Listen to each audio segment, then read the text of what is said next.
আওয়ামী লীগের নিবন্ধন বাতিল এবং নিষিদ্ধ করতে হবে।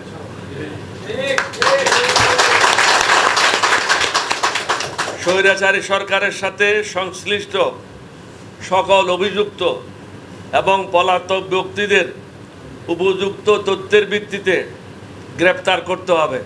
বিশেষ করে নবনিযুক্ত যারা সরকার আজকে হবেন তাদের প্রতি আমাদের কতগুলি বিশেষ বিশেষ আবেদন রয়েছে। ছাত্র জনতার আন্দোলনে যারা শহীদ হয়েছেন, আহত হয়েছেন, তাদের এবং তাদের পরিবারের ক্ষতিপূরণ, পুনর্বাসন এবং সরকারি তত্ত্বাবধানে তাদের সুচিকিৎসার ব্যবস্থা করুন। সংযুক্ত আরব আমিরাত, সৌদি আরব, সিঙ্গাপুর ইত্যাদি রাষ্ট্রে এই আন্দোলনের কারণে সাজাপ্রাপ্ত এবং বহিষ্কৃত বাংলাদেশি ভাইদের মুক্তি, পুনর্নিয়োগ বা পুনর্বাসনের ব্যবস্থা নিতে হবে।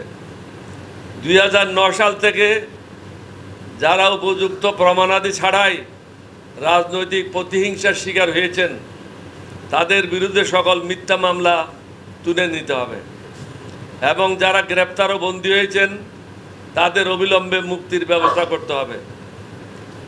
প্রাক্তন সংসদ সদস্য ইলিয়াস আলী সহ সরকার কর্তৃক অপহৃত, নিহত এবং গুম করা ব্যক্তিদের তালিকা তৈরি করে বিচার নিশ্চিত করতে হবে এবং এর জন্য প্রয়োজনে স্বতন্ত্র তদন্ত কমিশন গঠন করতে হবে।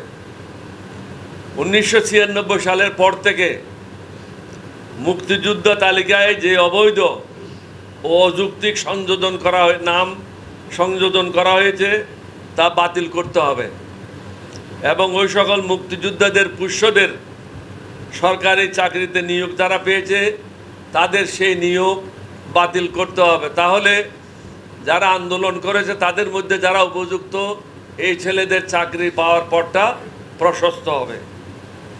স্বৈরাচারী এবং সন্ত্রাসী সংগঠন হিসাবে তাদের অবৈধ সম্পদ জব্দ করতে হবে এবং বিদেশে পাচারকৃত সম্পদ প্রত্যার্পণের জন্য আন্তর্জাতিক সম্প্রদায়ের প্রতি আহ্বান জানাতে হবে। বাংলাদেশের স্থল, জল এবং বিমানবন্দর দিয়ে কোনো অভিযুক্ত ব্যক্তি যেন পলায়ন করতে না পারে বা অপরাধের অনুপ্রবেশ করতে না পারে সে ব্যবস্থা গ্রহণ করতে হবে কঠোরভাবে। উপযুক্ত পরিবেশ সৃষ্টি হওয়া মাত্র শেখ হাসিনাকে দেশে ফিরিয়ে এনে বিচারের সম্মুখীন করতে হবে। 6 মাসের মধ্যেই জাতীয় সংসদ নির্বাচন অনুষ্ঠানের জন্য একটি স্পষ্ট সময়সূচি নির্ধারণ করতে হবে। কমপক্ষে 4টি জাতীয় নির্বাচন তত্ত্বাবধায়ক সরকার ব্যবস্থার অধীনে করার জন্য ব্যবস্থা গ্রহণ করতে হবে। 1971 সালের মুক্তিযুদ্ধ ছিল ভারত বলছে আমরা করে দিয়েছি, আওয়ামী লীগ বলছে আমরা করে দিয়েছি, কেউ বলছে আমার বাবাই করে দিয়েছে। কিন্তু এবার কারো বাবা, কারো মামা, কারো চাচা, কোনো দেশ এটার সাথে জড়িত নেই। এই মুক্তিযুদ্ধ সংগঠিত হয়েছে একমাত্র বাংলাদেশের মানুষের মাধ্যমে। সুতরাং এটার কৃতিত্ব ছাত্রছাত্রীদের, তাদের অভিভাবকদের এবং সাধারণ মানুষের। আজকে আপনারা শুনেছেন নতুন অন্তর্বর্তীকালীন সরকার গঠন করা হবে, শপথ নেওয়া হবে। নোবেল বিজয়ী ডক্টর মোহাম্মদ ইউনূস সহ নতুন সরকারের প্রতি আমাদের আন্তরিক শুভেচ্ছা থাকবে, শুভকামনা করছি। আশা করি তাদের উপর অর্পিত দায়িত্ব পালনে তারা সচেতন হবেন এবং নিষ্ঠার সাথে সেটা পালন করবেন।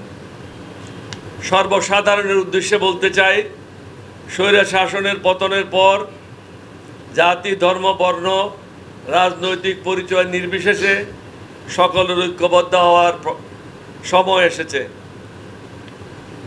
এখন কি পদক্ষেপ নেওয়া উচিত, আমাদের পার্টির পক্ষ থেকে আমরা কিছু বক্তব্য এখানে দেব।